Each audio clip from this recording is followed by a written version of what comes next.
അതുപോലെ സമീപകാലത്ത് കണ്ണൂരിൽ തന്നെ ആരോഗ്യമന്ത്രിക്ക് കരിങ്കൊടി കാണിച്ചു എന്ന ഒറ്റ കാരണത്തിന്റെ പേരിലാണ് KSUവിന്റെ നേതാക്കന്മാരെ കള്ളക്കേസിൽ കുടുക്കിക്കൊണ്ട് അവരെ ജയിലിലടച്ചത് എങ്കിൽ അവസാനം അന്വേഷണ ഏജൻസികളും ബഹുമാനപ്പെട്ട മന്ത്രി വീണ ജോർജും തന്നെ ആ കാര്യത്തില് യാഥാർത്ഥ്യം പരസ്യമായിട്ട് സമ്മതിക്കേണ്ട സാഹചര്യം വന്നു. അതുകൊണ്ട് ബഹുജന സമരങ്ങളോട് സർക്കാർ സ്വീകരിച്ച അസഹിഷ്ണുത ജനങ്ങളുടെ മുമ്പിൽ തുറന്നു കാണിക്കാൻ UDFന് സാധിച്ചു. ആശാ വർക്കർമാരുടെ സമരം അതിനെ അവഗണിച്ച ഗവൺമെന്റാണ്, അതിനെ ആക്ഷേപിച്ച ഗവൺമെന്റാണ്.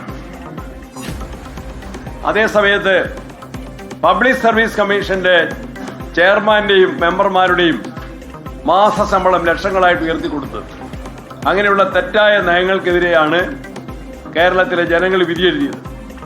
മാർക്സിസ്റ്റ് പാർട്ടിയുടെ കേരളത്തിലെ എല്ലാ കാലത്തെയും ശക്തി കോട്ട എന്ന് അവരും ഒരു ഘട്ടത്തിൽ ഞങ്ങളും അംഗീകരിച്ചതാണ് കണ്ണൂർ ജില്ല.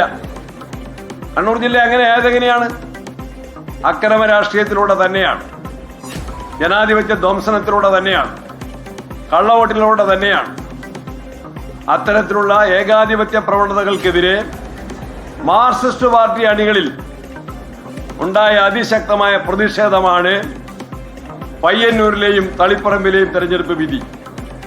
ഞങ്ങളെപ്പോലും അത്ഭുതപ്പെടുത്തിക്കൊണ്ടാണ് പയ്യന്നൂരിലും തളിപ്പറമ്പിലും CPM വിട്ടുവന്ന് ഈ അന്യായങ്ങളെ ചെറുത്തിയ ആളുകൾ, CPMന്റെ മുൻകാല നേതാക്കന്മാർ, അവര് ആയിരക്കണക്കിന് വോട്ടുകളുടെ ഭൂരിപക്ഷത്തിൽ CPM കോട്ടകൾ എന്ന് പറയുന്ന സ്ഥലങ്ങളിൽ ജയിച്ചത് എങ്കിൽ CPM അണികളിൽ അതിശക്തമായ പ്രതിഷേധത്തിന്റെ അഗ്നിജ്വാല, അടങ്ങാത്ത അഗ്നിജ്വാല ഇപ്പോഴും അത് കത്തിക്കൊണ്ടിരിക്കുന്നു എന്ന് മനസ്സിലാക്കുന്നു. ഇനിയും രാഷ്ട്രീയം വിലയിരുത്തുന്നവർക്ക് മനസ്സിലാക്കാൻ സാധിക്കും, CPM പാർട്ടിയിൽ അണികളിൽ ഈ തെരഞ്ഞെടുപ്പിന്റെ ഫലം തുടർ ചലനങ്ങൾ ഉണ്ടാക്കും.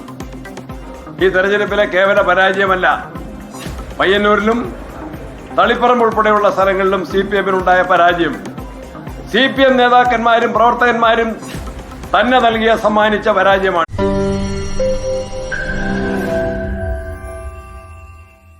ലോകത്തെവിടെയായാലും ഏത് സമയത്തും 24 വാർത്തകളും ഓഗ്മെന്റഡ് റിയാലിറ്റി പാക്കേജുകളും എക്സ്പ്ലെയിനറുകളും വിശദമായി കാണാൻ ഞങ്ങളുടെ YouTube ചാനൽ നിങ്ങൾക്ക് സബ്സ്ക്രൈബ് ചെയ്യാം.